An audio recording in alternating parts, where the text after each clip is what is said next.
Inspection. Bags open. Everything on the floor, now. Kirill Sokolov did not move.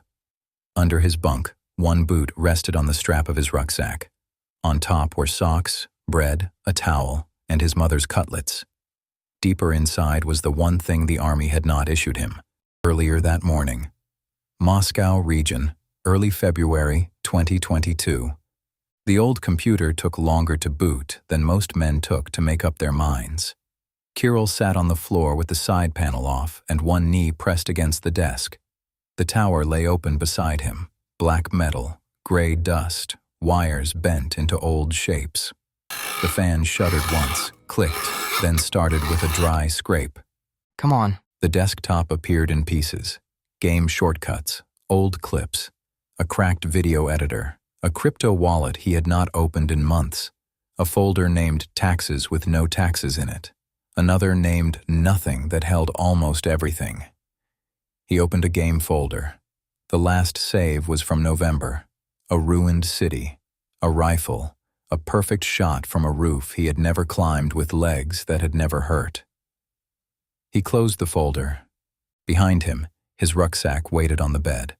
Army green fabric, name tag, rolled socks, thermal shirt, 2 power banks, gloves, soap, spare laces, sunflower seeds, folded underwear his mother had ironed because she ironed everything, even things going into the army. The drone batteries sat on the windowsill beside a dead basil plant. He picked one up. It was heavier than it looked. Online, everything weighed less. A map, a number, a target. In his hand, the battery pulled at his wrist. Kirill. What? Eat.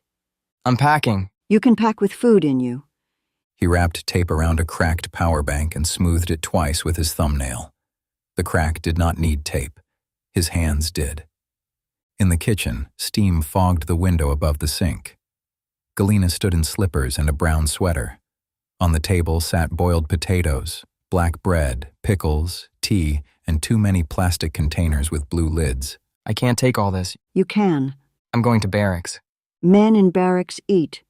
They feed us. She looked at him. He sat. The spoon clicked against the tea glass. On the shelf behind her, half hidden between a jar of tea and a cracked sugar bowl, stood a small icon of St. Nicholas. The saint's face was dark with kitchen steam. It's just exercises. Answered. Stand up. Sergei tugged once at Kirill's collar, then at the shoulder seam. His fingers were rough and quick. He checked the top button, though it was already done. New. Yes. Won't stay new. No. Do what they tell you. Galina's mouth tightened. Not like an idiot. His father's eyes moved toward the bedroom. The open computer, the batteries, the cloth bag under the desk. Sergei had repaired factory machines long enough to recognize hidden equipment by the space it changed around itself. He did not ask. Back in the bedroom, Kirill packed the power banks first. Everyone carried power banks. Then the batteries, wrapped in socks. Then the controller, broken into pieces that looked less like one thing. He put the drone in the middle of the rucksack, under the thermal shirt and above the cutlets. For a second, he saw his mother's food leaking grease into the propellers. He moved the drone lower. Call when you get there. I will. Voice. Yes. If you can't talk, send anything. A dot. He looked at her hands, red from dishwater, one thumbnail cracked. I'll send a dot. She reached for his cheek, stopped, and brushed lint from his sleeve instead. Sergei opened the apartment door, then he bent down and retied Kirill's right boot. The lace had come loose by half an inch. He pulled it tight, double-knotted it, and stood. Now go. Kirill went. The army bus had dirty windows and a heater that smelled of wet socks. Kirill held the rucksack between his knees.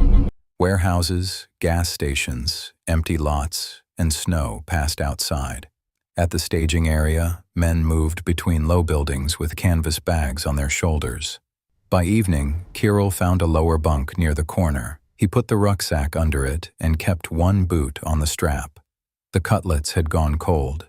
The bread smelled like home in a room built to rub that smell out. He waited until nobody watched him, then pulled the bag out just enough to open the top. Power banks, shirt, socks, Food, cloth bag, still there. He moved it lower beneath the spare underwear, beneath the towel, beneath the bread wrapped in paper. Ordinary things on top, shame and pride under them. A whistle blew in the corridor. The room went still. Inspection. Bags open. Everything on the floor. Now.